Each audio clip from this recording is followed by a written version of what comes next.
shows unfolded before us. Those were the good old days, right? But what if I told you that behind the colorful characters, catchy theme songs, and happy endings, some of these beloved shows were hiding something darker? Yes, Nuggets. Today we dive deep into the hidden messages and creepy undertones that secretly haunted our favorite childhood TV shows. What secrets did we miss in our innocent youth?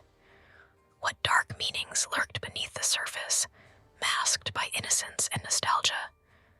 Grab your flashlight, keep your eyes peeled, and prepare for a journey back to your childhood like never before. Welcome to Burnt Chicken Nuggets Dark Adventures. Let's talk about one of my favorite horror movies growing up because it has a lot of symbolism in it that we just have to talk about. So the other day I made a video about this Haitian voodoo god that goes by the name of Damballa, and a lot of people brought to my attention this is the same god that Chucky worshipped on Child's Play. Now Damballa is one of the most important spirits in voodoo because he is the Sky Father.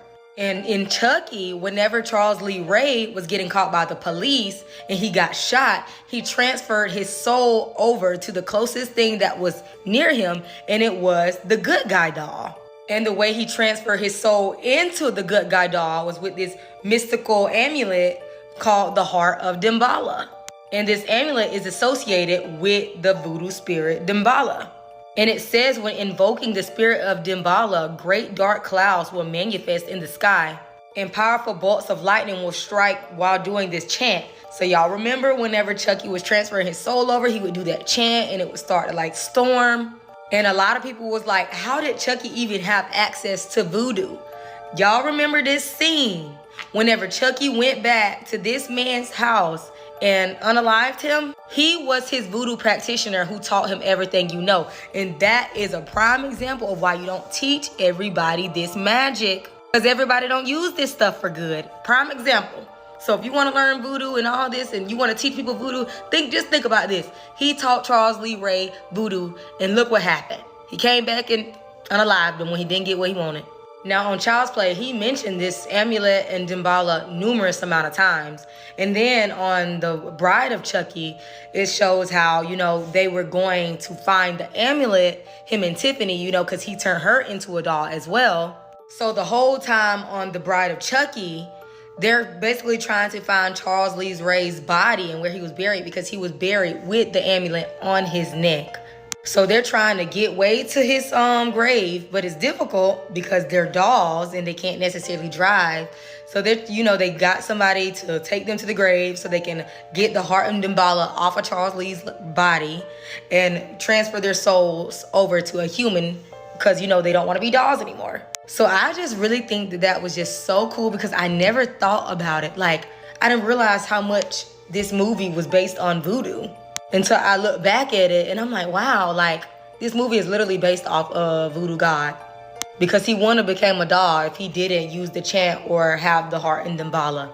So let me know what y'all think about this in the comments because I never even thought about this until the other day. I wonder how they came up with the word Nickelodeon. Pretty strange word, isn't it? The original story they give for the name is that it comes from olden times where you would pay a nickel to see a music show. And the music hall was considered to be the melodeon back in the day, coming from the Greek word oideon, and combined was called Nickelodeon. But it seems to go deeper than just that. If you break down the word Nickelodeon in Latin to Nickelodea, it translates to I don't care about God. Now, you're probably asking, why didn't I pronounce the N? There's no N in there. How could that be Nickelodeon? Well, take a look at the original Nickelodeon theme song. Nick, Nick, Nick, Nick, Nick, Nick, Nick, Nickelodeon. Nick, Nick, Nick, Nick, Nick, Nick, Nick, Nickelodeon. They do not pronounce the N, ever. And there's multiple variations of it back in the day that they made of the song. I mean, we already know the corruption runs deep in Nickelodeon with Dan Schneider and these showrunners. Maybe their intentions go a little bit deeper Disney than movies. If you thought Maui was mean for throwing Moana in the ocean, there's something much worse. In the original myth, Moana Nui Kalahua, a water goddess of the Hawaiian Islands, takes on the form of a fish or mermaid. In the legends, Maui one day was fishing in Moana's domain. She was furious, so she tried to pull a prank on him by taking his magical fishhook and sticking it into a submerged rock. After Maui realized what happened, he was furious. He caught and grabbed Moana by her tail and pulled her onto the shore, slowly suffocating. Princess Backstories, Part 1. Today let's talk about the dark truth of Sleeping Beauty. So we all know that at the end of Sleeping Beauty, she wakes up by a kiss from the prince. Well, in the 17th century version of Sleeping Beauty, that's not exactly what happens. Instead of the prince kissing her, he gets her pregnant. Keep in mind, she was asleep and had no clue what was going on. 9 months later, she gives birth to twins, and one of the twins sucks the splinter out of her finger. But wait, it gets worse. The prince's wife, yes, he was married while he did this. Anyways, she gets jealous of Aurora and her kids and tries to cook them all. But joke's on her because she ends up getting killed and cooked, and they all live happily ever after. Would have been pretty interesting if Disney made that version. Cartoon Network get away with this. I'm V-Sport, and this is my talent, yo.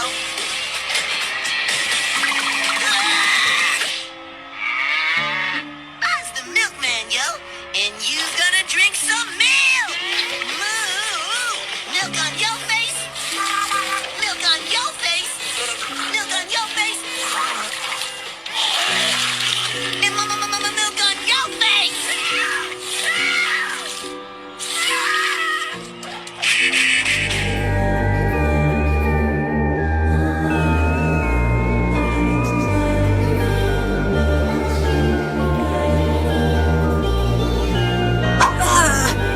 The things I do for you, Henry!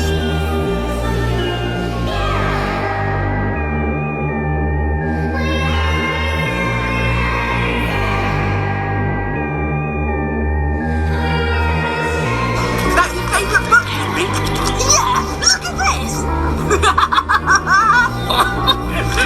What's he doing with that cucumber? I don't think you want to know! Typically accurate Barney the dinosaur. He's a T-Rex and ripping flesh is what his arms were used for. Barney had a septic bite, evolutionarily perfected. If you got away, you still would die, cause a bite would get infected. Seriously, kids, get out of there. The hunters are trying to drug him. Why the hell's he in a house and why are you trying to hug him? I hope the state takes you away from your irresponsible parents. Barney's jaws were like a vice, crushing 5,000 pounds per square inch. All I hear are children's screams I'll never forget. Blood-curdling cries as they're torn in half, learning the alphabet. 40 feet long, 20 feet high, this seems so insane. Some maniac said, put him in clothes and let him drive a freight train. Barney would eat his best friends, baby Bocci on a rip. He'd tear them into tiny shreds if he was scientific. Defines Sonic the Hedgehog runs 6 feet per second but is nearly blind. Sonic the Hedgehog. Hedgehogs get cancer and rabies. Hedgehogs eat their own babies. Hedgehogs defecate while they run fast. When hedgehogs find poop, they put it in their mouths, mix it with saliva till it's a foam, then rub it on themselves. Science doesn't know why they do this. Why would a hedgehog do this? They eat shit and then rub it on their backs. Sonic's got a lot of pals. Cats, bats, rabbits, frogs. His best friend is Tails the fox.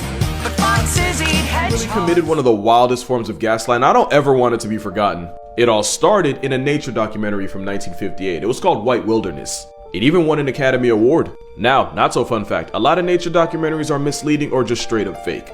I mean, they kinda have to be. Because one thing about nature, she don't give a f about your happy ending. Imagine spending a full year documenting the life of a baby elephant just for a pack of hyenas to control, all delete it all in 30 seconds.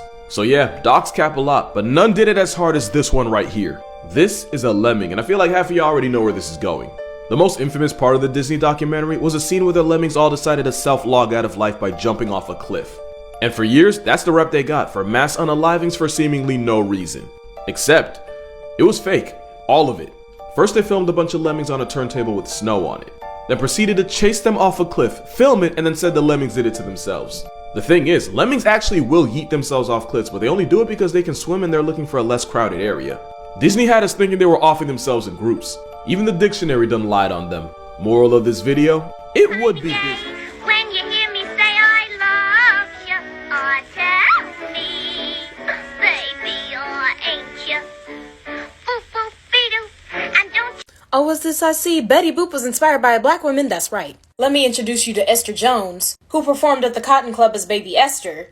But then this one lady named Helen Kane saw her performing in a jazz club and she was like, oh my god, I think I'm about to steal. So this lady started performing with Esther Jones' vocal style and performance style. And when the cartoon came out, Miss Girl tried to sue the cartoonist for stealing her style. And so in the courtroom they found out about Esther Jones and they ruled against her. Miss Girl is giving cultural appropriation. Betty Boop was inspired by Esther Jones. So give her flowers. TV shows, part 4. The show we're going to talk about today is a well-known kids cartoon by the name of Teen Titans Go. On season 4, episode 17, titled Master Detective, this episode, Robin and the Teen Titans go on a mission to figure out what happened to all the animals outside the tower. When they went deep enough underground, they ran into an even bigger problem, which was the head of the Illuminati. My question is, why would this be in a kids show in the first place? Sad thing is, this isn't even the only one. Sad that they put this in kids shows to try and normalize it for the next generation. Everyone knows them as this so-called secret society who runs the world. Without further ado, let me show y'all this clip and y'all let me know what y'all think about it in the comments. I suppose there's no harm in walking you through our plan for world domination. We did work hard on it. It all starts here, with the banks. We don't care about the bank. Now talk! Where are the animals? Really? I don't know. I'll stop all our domination plans. I'll pull my lizard men out of Congress. We'll stop using Hollywood to hasten the New World Order. Just let me go. Dora is actually blind, and Boots is her guide animal. Throughout the show, Dora never seems to look at what she's talking about and also doesn't blink. Dora often speaks directly to the audience, asking for their help to spot objects in her surroundings or to choose the correct path. This theory suggests that these interactions are Dora's way of asking for guidance as she can't see her environment herself. Her constant inquiries like, can you tell me where the mountain is? Or, do you see Swiper? Are her methods of making sense of the world around her. Boots, Dora's loyal monkey companion, is more than just a friend, he's actually her guide animal. He is always by her side, helping her navigate the world, warning her of obstacles and assisting in finding the objects she talks about.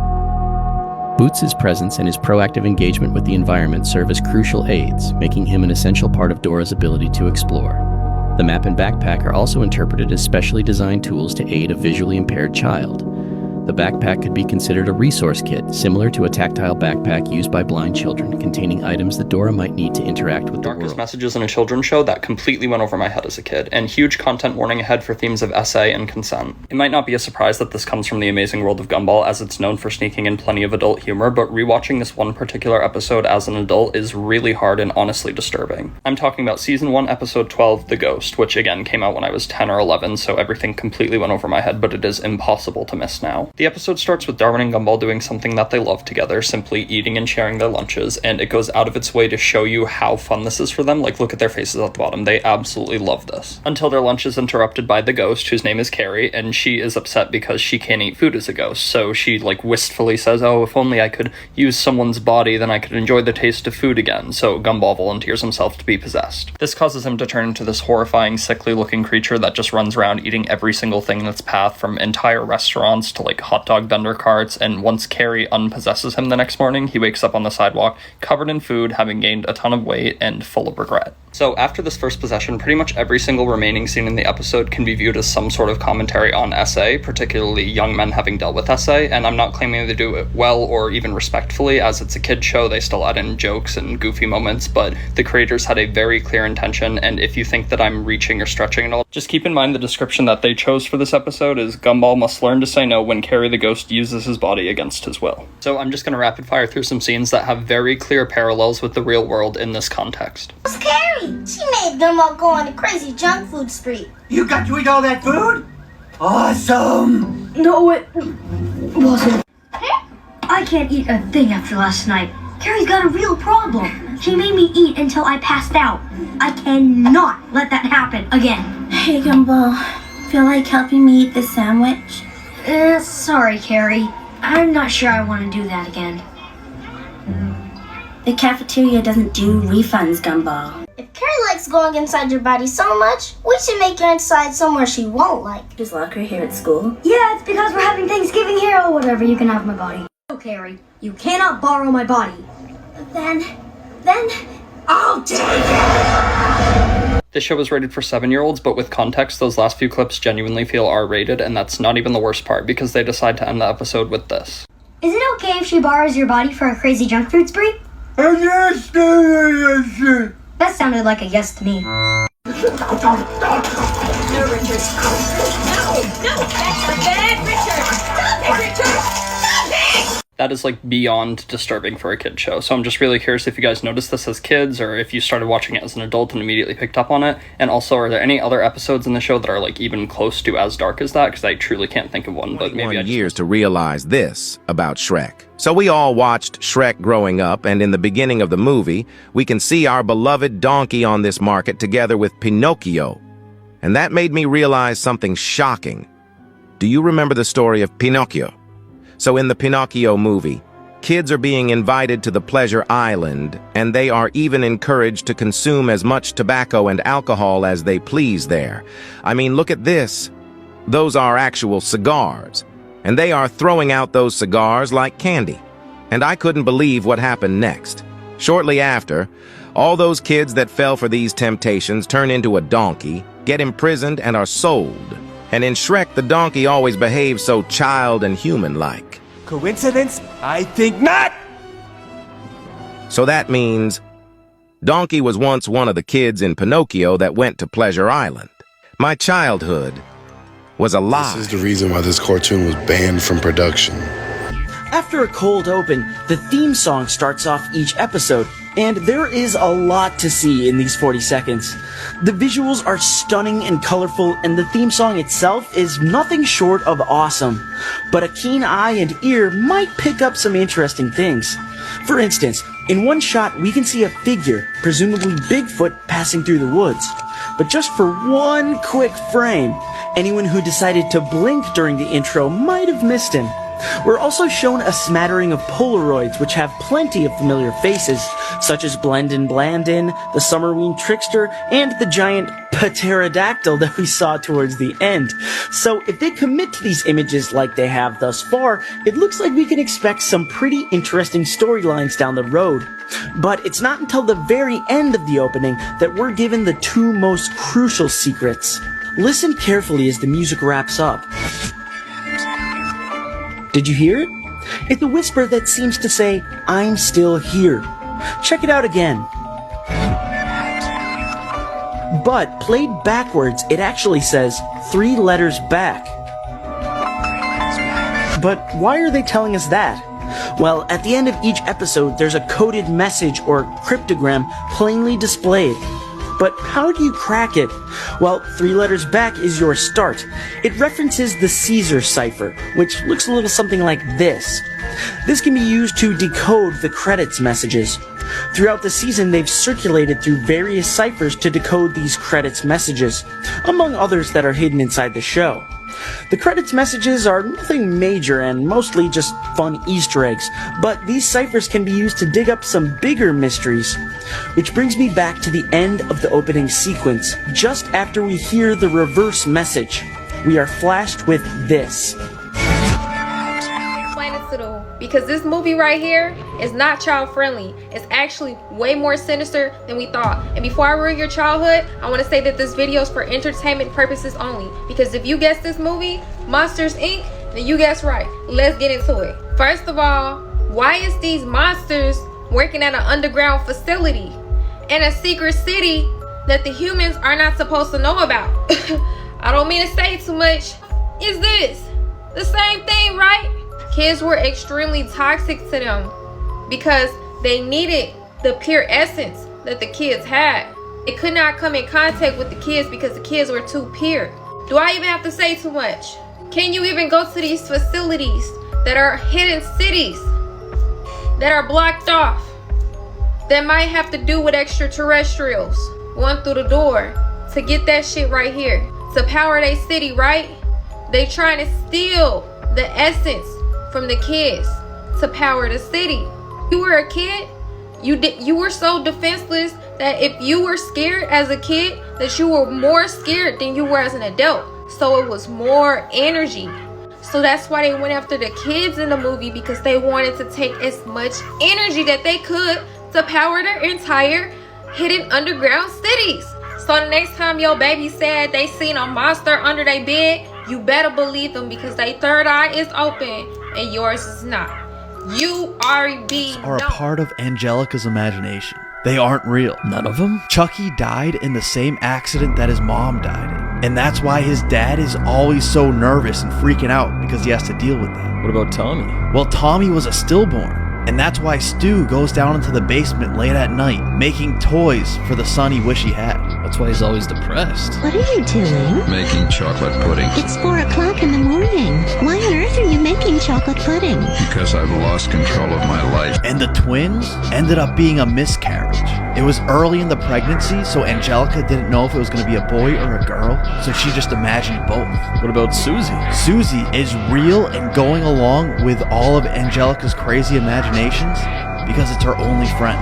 She tries to make her happy at all times. But the one baby that is real is Dill. Dill goes against Angelica's crazy imagination and doesn't do what she expects. And that's why Angelica freaks out on Dill all the time and gets so upset. Thanks for diving into these dark hidden meanings behind childhood shows with us. We hope you enjoyed uncovering the eerie secrets that were lurking in plain sight. What other beloved childhood shows do you think might have a dark twist we haven't covered yet?